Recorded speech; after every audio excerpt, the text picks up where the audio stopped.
To educate our brothers and sisters found throughout North, Central, and South America of Negroid and Indian descent, that they are of and constitute and make up the 12 tribes of the nation of Israel. Now today I'll be showing an archaeology tape from Israeli School of Universal Practical Knowledge. Without further ado. Now I'm going to read something to you now out of a book called Eternal Rome. This book is by the author's name is Shorman. Okay? Now we're going to show you the first page of the book to show you what it's dealing with, the author and so forth, called Eternal Rome. Okay, hold that up. This book was printed back in 1924. Now in this book, it deals with these gods and so forth that the white man was worshiping in Rome. Now, keep in mind, we brought much information and facts to you about the Israelites going into Rome into captivity. Now, when Titus conquered Jerusalem in 70 AD, he took Israelites there.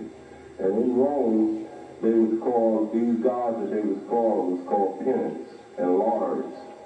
They was worshiping God. These were family gods. Even when the emperors died, they took on the titles of God. This is what caused one of the uprisings in Jerusalem, Caligula, and some of the other emperors wanted to put their statues in the temple of Jerusalem. The Jews went off because the Jews didn't worship no idols and no man. They worshiped the supreme being. That's what the Jews worship. Now, in this book, I'm going to show you how these holidays changed. And the Jews were black. And the Jews were black. That was us in the ancient world. I'm going to show you how these holidays changed, and you're going to be shocked tonight to see what the hell you worshiping when you run around talking about some Christmas tree and some damn Christmas. First of all, Nimrod killed his father and married his mother. After he married his mother, he died. His mother's name was Heramis, and one of her names was Heramis. Now after Nimrod died, the Most High called them to die. She thought of a scheme to keep the kingdom that Nimrod had, which is the ancient Ethiopians, and they were black people. All those images and deities that the white man is worshiping today, they derive out of the Babylonian Empire. These deities and these gods and these penance and these lords and so forth, these deities were black in the beginning. Not to say so much about that because these are black Africans, so-called Africans. We are the Israelites. We are not no Africans. So we worship the Most High, the righteous forces. These Africans worship demonic gods and so forth. Now the white man took on these gods and started worshiping them. Okay? So what I'm going to read on is on page 326, and I'm going to show you what you're worshiping when you worship Christmas. Not only Christmas, Easter, Thanksgiving, Halloween, all these days is going back to the time of the Nimrod. He was also called the Eternal Boy. He was also, his name changed many times through the history of the kingdoms that took over to rule the world. But it all dates back to him. Now Nimrod was called the Eternal Boy. And what Nimrod's father was too back then was Satan, the devil. Just like the white man's father is Satan and the devil. What happened, the Lord, as time passed on, the black man was honoring Satan under the African nation. When the white man took over, he's honoring Satan now today. And these are the same feast days that you're keeping. Now we're going to read on page 326 of the book called Eternal Rome. This is talking about the Israelites during the time of the Roman Empire, when they was in captivity and they was fighting and trying to get freedom. Now it's going to make a statement about the gladiators and the theater and so forth. Then it's going to tell you about how these holidays came to be, including Christmas. Now read what you're reading there, page 326, about the second paragraph. Read. The gladiatorial shows and the theater were still the delight of the Romans in the last years before Alaric. It was impossible for the spiritual leaders of the church to destroy the world of pagan spirits existing in the minds of the people. Everybody was into paganism. demonic worship, worshiping demonic gods and so forth. And they had emblems and they had images of these gods and statues of these gods. Read on. The gods of paganism live on. So Christmas is a pagan, satanic holiday. That's all it is. And we're going to see this as you read on. Can I say this? Yes. And carnival is set up to worship the same damn thing. Right. Worship Nimrod and all the hosts of gods. Right. That's right. That's what my high priest Ariel just stated. Carnival, all the carnivals in New Orleans, the carnivals in Trinidad, the carnivals on Eastern Parkway in Brooklyn, Labor Day, all these carnivals, wherever they are, and whenever they have them, is set up to worship demonic gods. These are demonic rituals. These are demons that they're worshiping. That's why you have what they call masks. All these masks of devils and so forth. Even in the parades that they have in this country and so forth. When you check out the parade, all this stuff is worshiping demons. It's worshiping the eternal born Nimrod. It's worshiping Bacchus, which was one of the gods of Rome, which is dealing with this god of fertility and the phallic symbol, which is the obelisk, the Washington Monument. They have an obelisk in Central Park. They have two that was brought from Egypt. The scholars that brought up from Egypt. One is put in Central Park, one is put in St. Peter's Square at the Vatican City, which represents the sun god Ra-Amar. We have pictures of these things, and in the future we're going to show you the pictures and so forth. Another name for Nimrod, Bacchus and all that. That's right, Bacchus, Osiris, is another name for Nimrod. Titus, another name for Nimrod.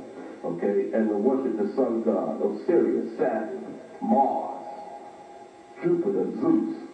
All these names is on Nimrod, and they came up, they transpired through a period of time, and I'm showing you now how that this feast, which is supposed to be Christmas, Christ Mass, is actually the celebration of Nimrod's birth, and it's a celebration of worshiping this Satan. It don't have nothing to do with the Most High. And we're going to show you the facts. Read on. The gods of paganism lived on, with the difference that now they were regarded as evil spirits. These are evil spirits that they worship, that you worship. Evil spirits, demons. Read on. Banished to hell, whence they emerged to tempt the faithful on the earth.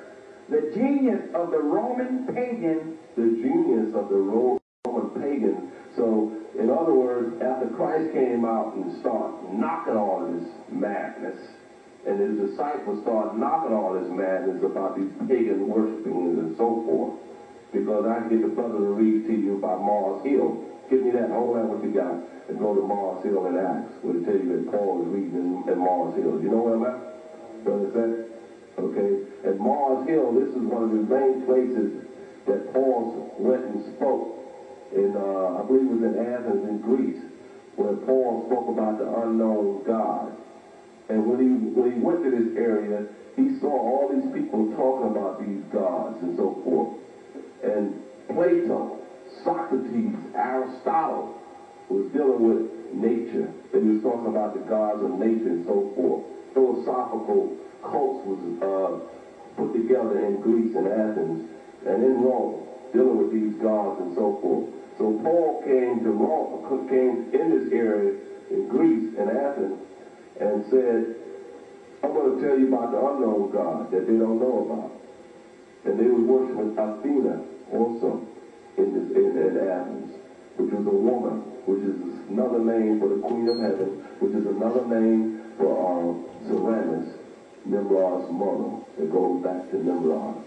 Now, as time progressed, they brought it into what they call the Christian world. The Roman emperor that did this was called Aurelian, Marcus Aurelius. He was the one that pushed this pagan holiday, which is called Christmas today. Okay? We're going to pause. So I'm bringing out the facts about Mars Hill. When Paul went to Athens, he was talking about these unknown gods, these large and penance that the Romans was worshiping and the Greeks was worshiping. We're going to go in the Bible. We're going to read the scripture concerning this. We're in Acts 17 and 22. Read.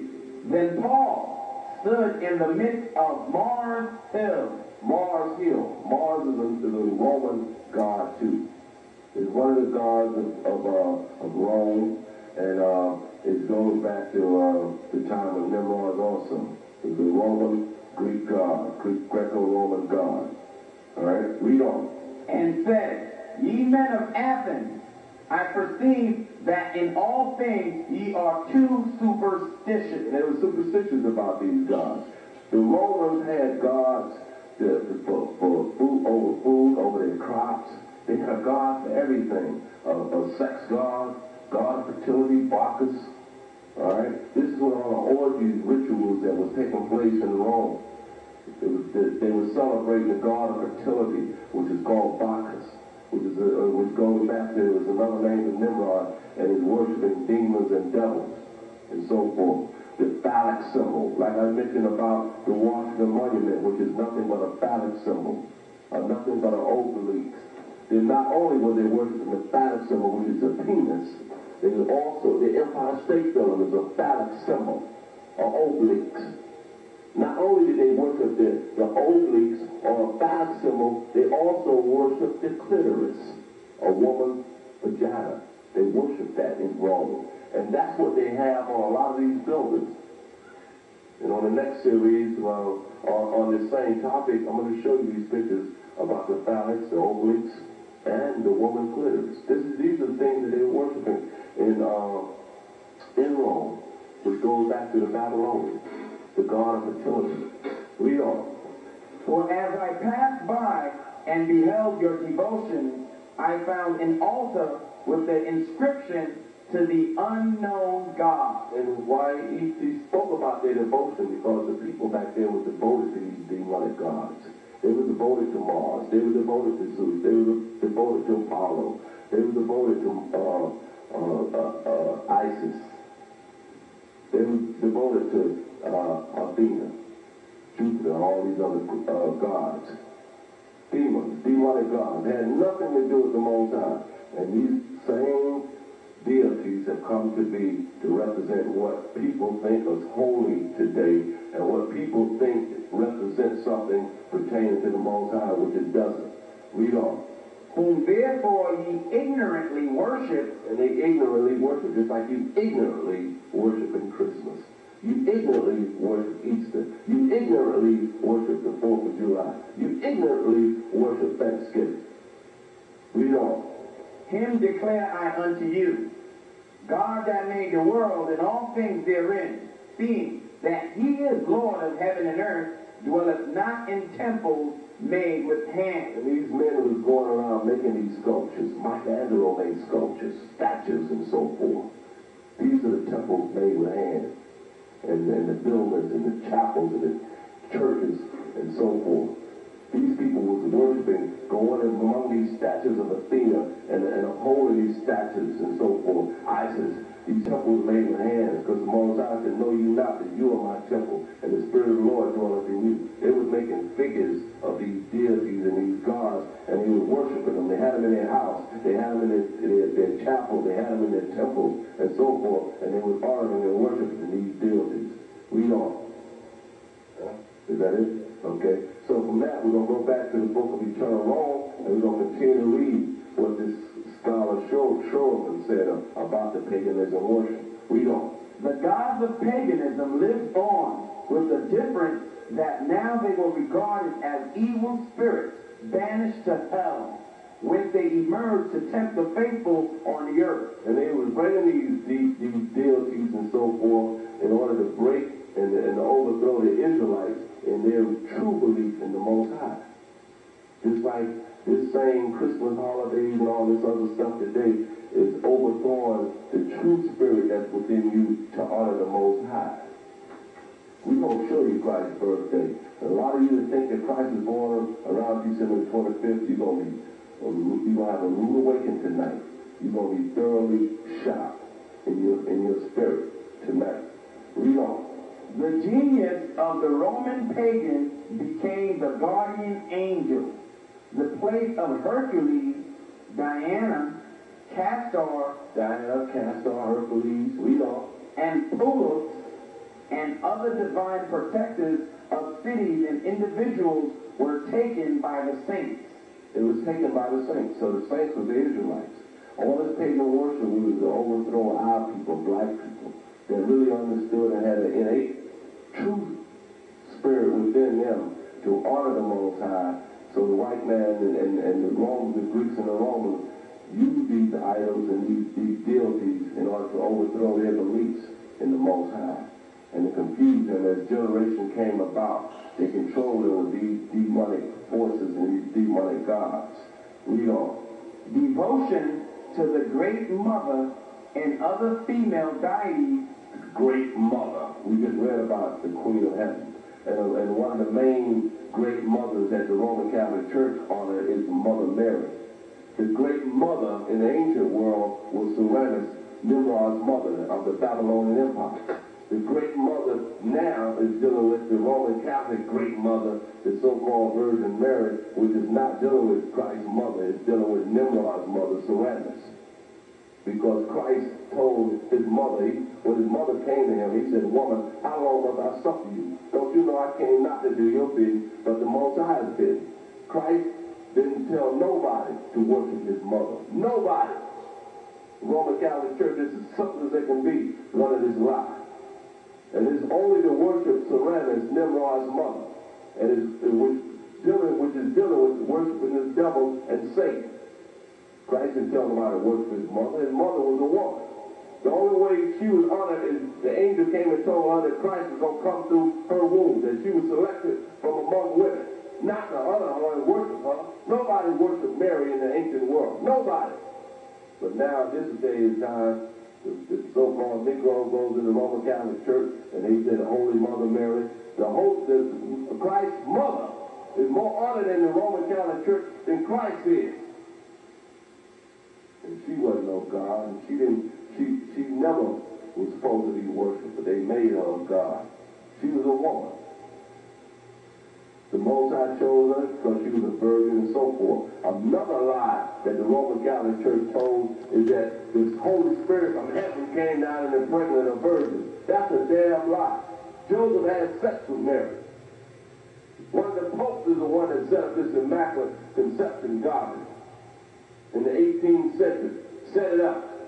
And had a lot of people thinking, and still got a lot of people thinking, that Joseph didn't have sex with Mary. We got the Bible, the biblical scriptures on that. The scripture says that Christ came from the seed of David. Seed is sperm. The physical makeup of Christ came from Joseph, his father.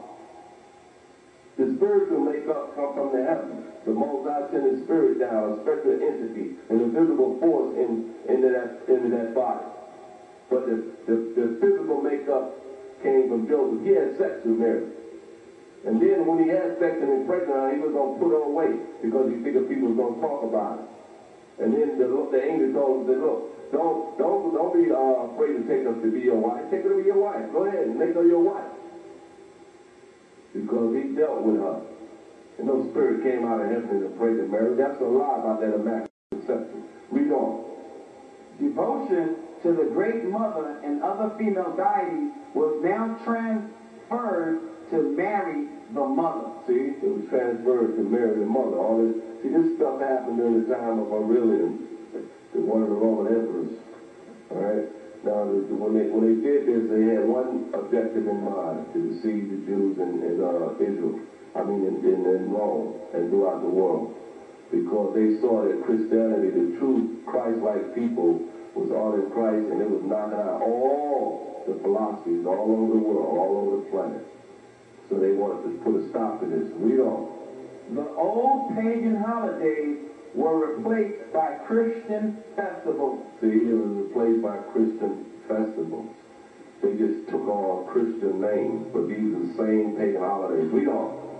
The Robogalia became the major litany, the Abervalia, the minor. The Roman, what? Read that again. The Robogalia Gallia. The Roman Gallia is an ancient Roman goddess who protected grain from blight. That's all it is, the Roman Gallia. Dealing with gods that they had set up over the water.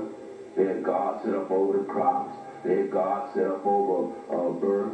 They had gods set up over the air. They had gods set up over fire. They had gods set up over the land, the earth. They had gods set up over everything. It was a god for everything. Over the sun, over the moon. That's what Roman Gallia means. Read on. Became the major litany. The Ambar Velia. Now, litany is one of the celebration in the Greco-Roman Church. Litany is a ceremonial, liturgical form of prayer that the so-called Roman Catholic Church deals with. They're praying and so forth, when they praying to these deities and these gods and so forth, consisting of a series of invocation or supplication. All right, that's what Roman legality means. Read on. The Ambar Velia, the minor litany. The Lupa Velia was transformed into the purification of Mary, the feast of the resurrection of Saul Invictus into Christmas. See, this is Saul Invictus. Christmas is Saul Invictus. Now, this is Latin terminology. So from this point, I'm going to go into what Saul Invictus means. And you're going to be pleasantly, not pleasantly surprised, but you're going to be shocked. The ones that you just got your Christmas tree up, and the ones that you just all in the Christmas spirit. Now, we're going to pull the books out, and we're going to show you what Christmas means. Saul Invictus. First of all, we're going to go into a Latin dictionary, and we're going to get the page of, we're going to get what Saul means, okay? Saul Invictus. Invictus itself means unconquerable. All right? Saul means dealing with the sun, or the sun god. And we're going to show you that on page 17. I believe it's on page 1717. All right? Saul Invictus, 1717. Now here's what it says in Saul Invictus. Saul, the sun as a heavenly body. Now read what Christmas means again now. It means what? The Saul Invictus into Christmas. This is what you celebrate, Saul Invictus. Saul, S-O-L, means sing, the sun as a heavenly body. Now, Saul, the sun god, that's what you worshiping for Christmas. Saul, S-O-L, the sun god. The ancient, I'm going to let the brother read, okay? Saul Invictus.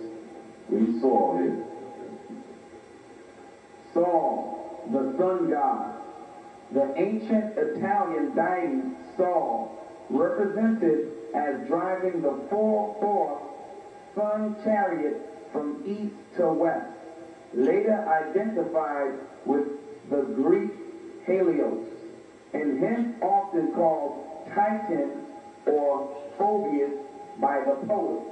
Now, not only was he called Saul and called Helios, but he was also called who? Titan. Stop right there, Titan. Now let's see who Titan is, according to what this dictionary is saying here. Now I have a book here called The Two Babylons. Okay? Can't really move in on that. Keep in mind that Saul is also called Titan. All right? The two Babylon, the papal worship or the papal worship. Okay? So what I'm going to read on The Constitution was celebrated December 25th. Celebrated on December the 25th. All right? We're going to show you these facts. Thanks to the Most High has given us inspiration and spirit to bring out all things. He said it was possible they would try to deceive the very elect. That's plain right there. You can't get no better than that. To show you that the December the 25th, Invictus, read it again out of the scholarly record, and show you what Christmas represents. This is in the book called Eternal Law. It is to tell you what the Feast of Christmas is. Read. The Feast of the Resurrection of Sol Invictus into Christmas. They just switched the names on it. Christmas, Sol Invictus is the same thing. Okay? Read on. To say that Christianity absorbed much of the literature, art, and religion of paganism is not to say that for this reason it became less in worth or effect. So it's the same thing. Read on. The best parts of the old were worthy of weaving into the fabric of the new and necessary to it. The vision of the Christian who despises pagan culture and regards its accomplishments aesthetic and intellectual as the voices of sirens or the snares of the devil was distorted. So they knew that these are snares of the devil. Is to take the true Israelites, the true Christian, which means Christ-like, out of the original worship of the Lord and the Most High into demonic worship. And the name of this Christmas thing is Sol Invictus. And I'll go back and read Sol Invictus again so they can clearly get this in their mind. Right here, Sol Invictus. What is it saying there? Read it from the beginning, what it says. It says, Lamp Helio, afterwards called Sol Invictus, whose birthday, according to the calendar, was celebrated December 25th. Which is Christmas. That's what you worship. Sol Invictus, another name, is used for that, is Titan. We showed you that it represents the devil. Alright? Now, Could you show me the name of that big book there? okay, we're going to show you the name of the book. The name of the book is called, from the book, Latin Dictionary. Okay? For the viewing audience. A new Latin dictionary. Founded on the translation of full Latin German lexicon. Edited Andrew L.T.D. Revised in large and great part rewritten by Charles T. Lewis, P.D., Ph.D., Charles and Charles Scott, Professor of Latin, and I believe that's Coleman College, New York. Okay, this is what we read. It's Harper Latin. This is a Harper Latin dictionary, by the way. All right, so we're gonna go on that page. Let me show that very. And we're gonna show you the page. December the 25th is actually the worship of Sol Invictus, which means the sun god Ra-Aman, Nimrod, Titan, which means Satan. That's what it means.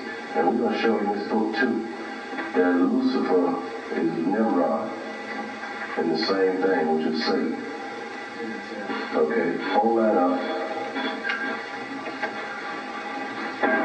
Let's try to. Let's go. Let me pull it in. Bring it a little closer. We're going to try to bring it a little closer so you can see it. And we'll pull it in. See, Sol, the sun god. Alright?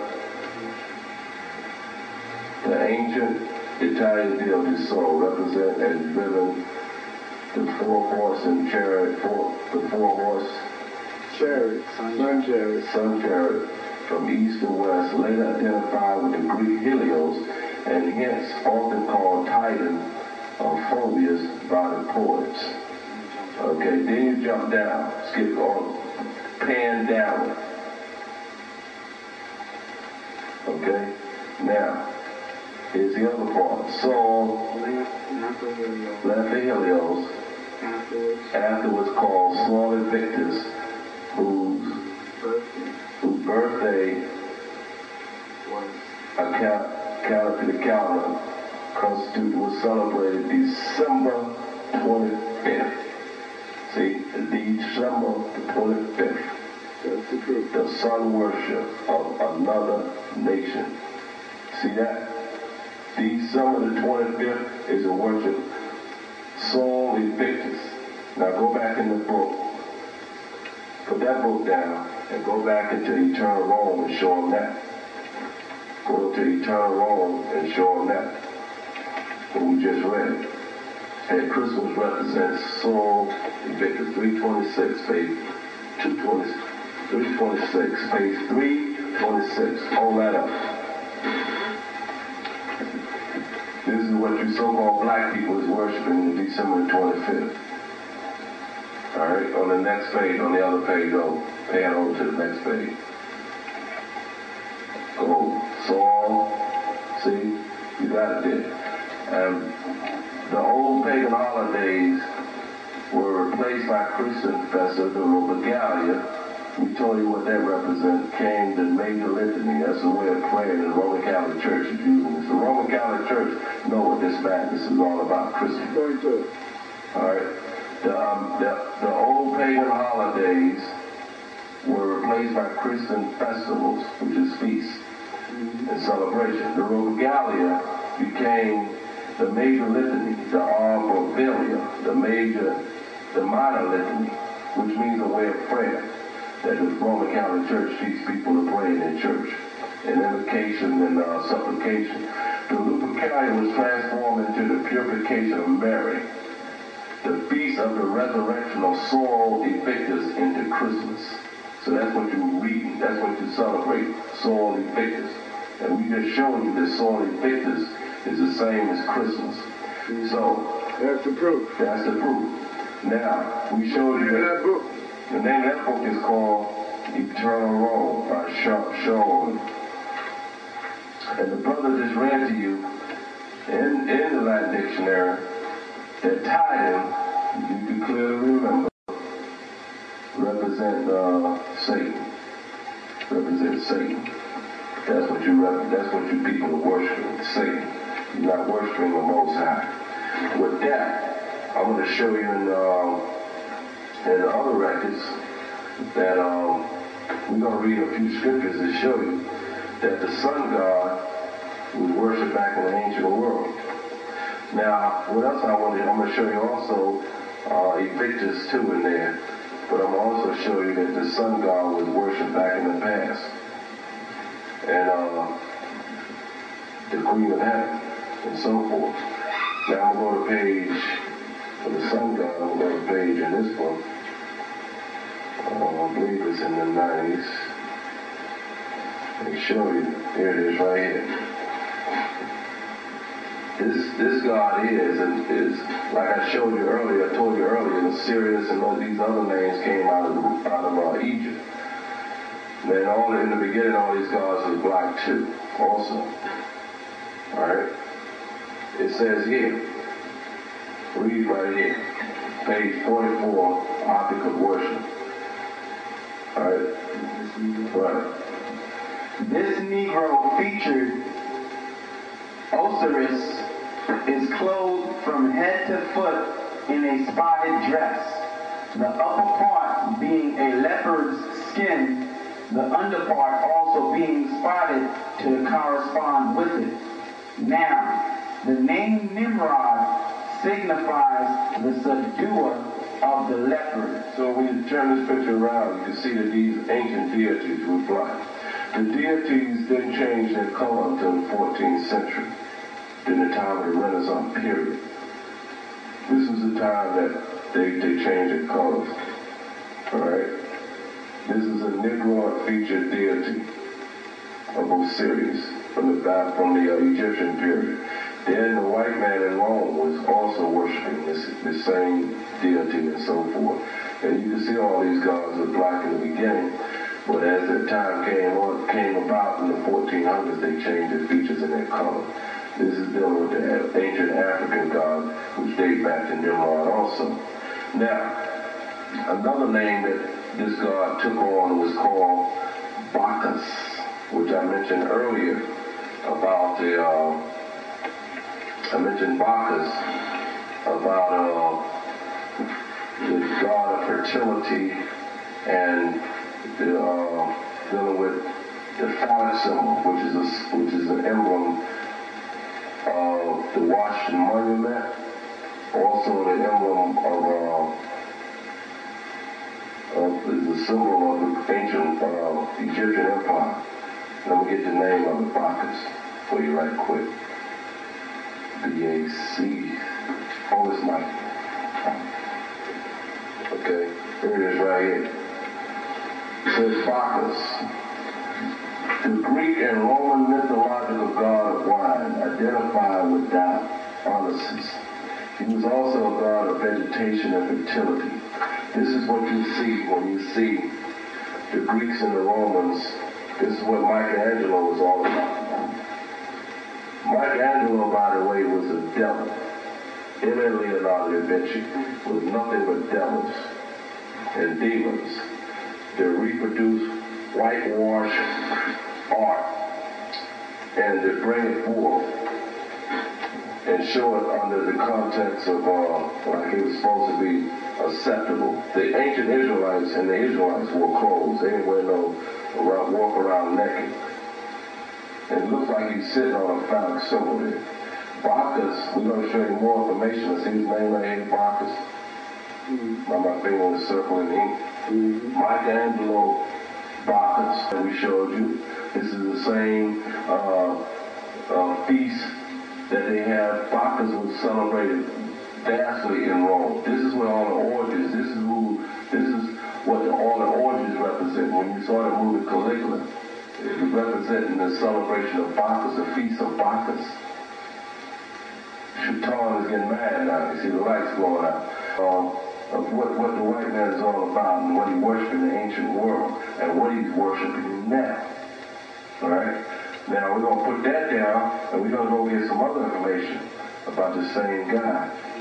Give him the name of that book. History of Art. Okay. And the name of it is The History of Art. Let me see the bottom. By Bernard S. Myers and Thurl Coverstone, general editor. Okay. All right. Now I'm gonna get you show you something here on Bacchus. Also represents the god of fertility, as we showed you. You showed you represents fertility. Now we're gonna get you the fertility rites and show you what it's dealing with the god of fertility.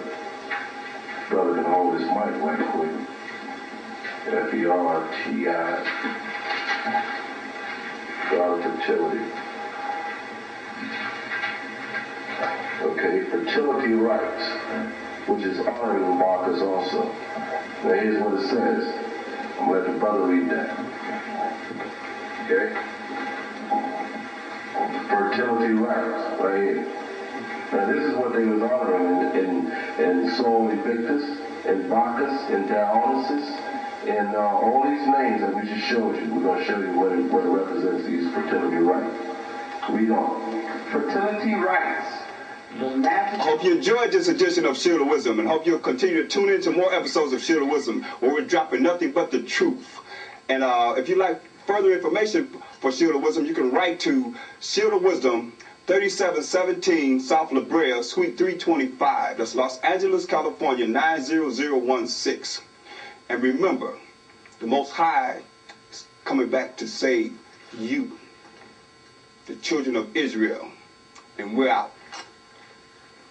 This show, Shield of Wisdom, is geared to educate our brothers and sisters found throughout North, Central, and South America and the Caribbean islands of Negroid and Indian descent that they are of and constitute and make up the 12 tribes of the nation of Israel that's spoken in the King James 1611 Bible. Now today I'll be showing an archaeology tape. Show you represent fertility. Now we're going to get you the fertility rites and show you what it's dealing with, the god of fertility. Brother can hold his mic right quick. F-E-R-T-I. God of fertility. Okay, fertility rites, which is honoring Bacchus also. Now here's what it says. I'm going to let the brother read that. Okay? Fertility rites, right here. Now this is what they was honoring in Sol Invictus, in Bacchus, in Dionysus, and all these names that we just showed you. We're going to show you what it represents, these fertility rites.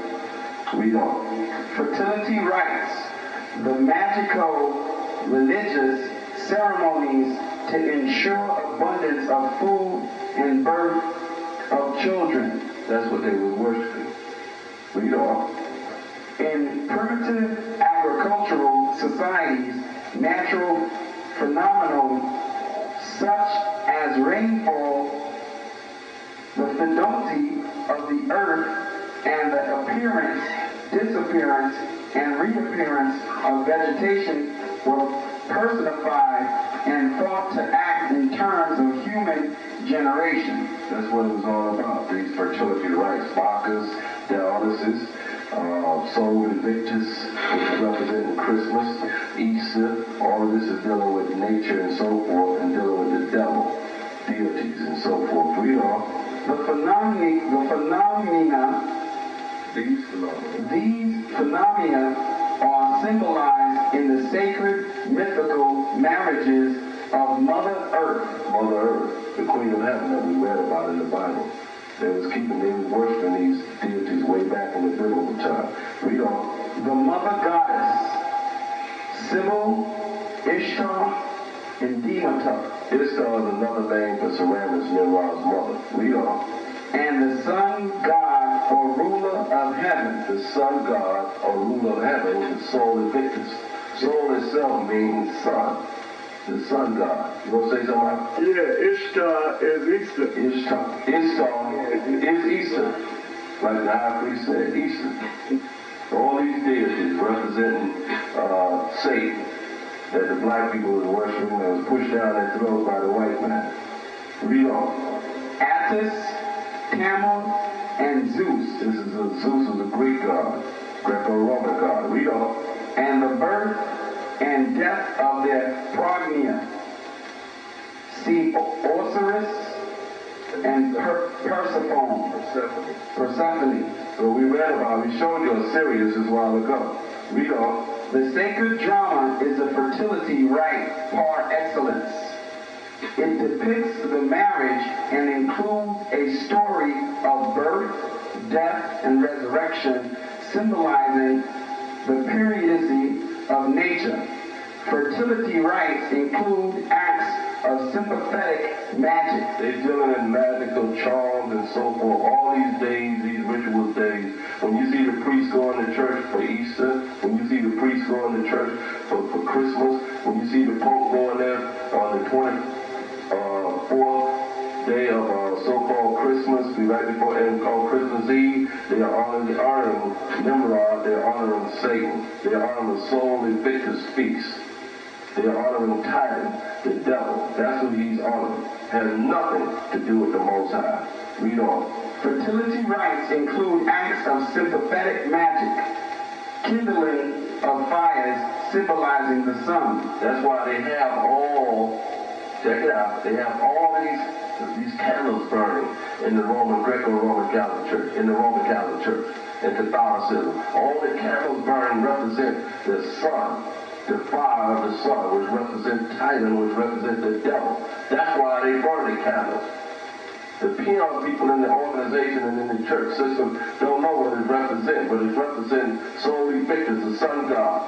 Sol Invictus means sun uncomfortable. Nimrod, Titan, the devil. That's what it represents. But Satan will be conquered when Christ come back on this earth. And he will be brought out from out of the smoke screen that he's hiding behind, talking about Christianity and talking about worshiping the Most High.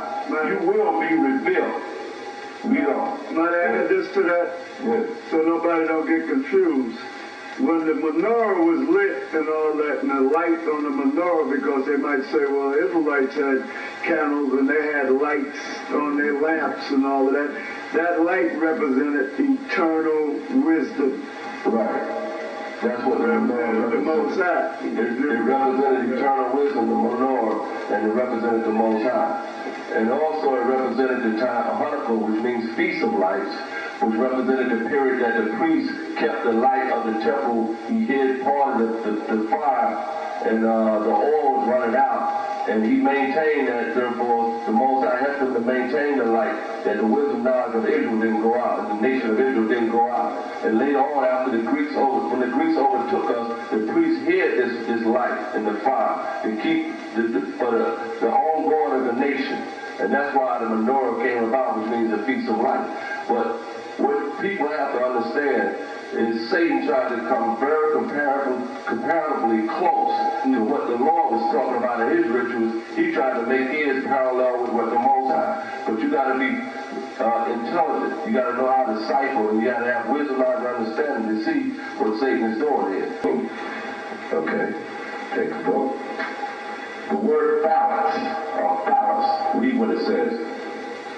Phallus, the virile organ, image of the male organ of generation, symbolizing the power of fertility and reproductiveness in nature as worship in some primitive systems of religion. So they worship the phallic symbol, the penis. That's another name for the phallus. Representing in primitive systems of the Greco-Roman Empire, reproductive nature is worship. It was worship. Not only was the penis worship, but guess what else worship? In anatomy, the penis or clitoris. The clitoris too.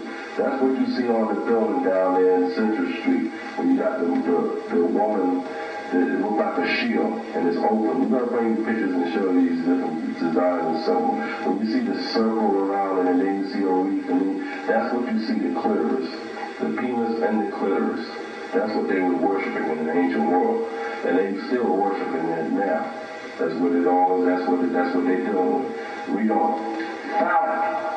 In anatomy, the penis or clitoris pertaining to the phallus or to the worship of the generative principle in nature. That's what they worship, which all comes back from Nimrod. Now, another word that I want to look up too is I showed you the word soul evictus. So I want to show you what soul evictus means. Okay, evictus, which means the uncomfortable son. Soul evictus means the uncomfortable son that they can't conquer, Nimrod and so forth. Now I'll read, just look up Invictus. Okay? Invictus, I-N. Alright? Now I'm going to show you, I'm going to read a few of these names. Like, another word that we use today, not being conscious of it, is Sunday. That's what the word Sunday means. Okay? Now, the reason that they have this December 25th too is another word for that is solstice. Solstice. And while the brother looking up that word Invictus. Okay? Now we ran by what Christmas means, Sol Invictus. Alright? Now you can read what that means. You know? Invictus, unconquered, unsubdued, not vanquished, hence unconquerable, invincible. So they try to say that Nimrod is invincible in the ancient world, and soul evictus meaning that Satan is invincible. But we know Satan is going to fall. When the Lord Christ come back to this earth, he's going to put down all these so-called rituals, celebrations, and holidays, because Satan's standing behind a smoke screen, modern-day Christianity. But really, he really want to push forth this Luciferian doctrine and in the end of the downfall of this world. But the Lord Christ is going to take over this whole thing. Okay? Now, that's what soul evictus means. Soul means son, evictus means unconquerable, invanishable, and so forth. All right?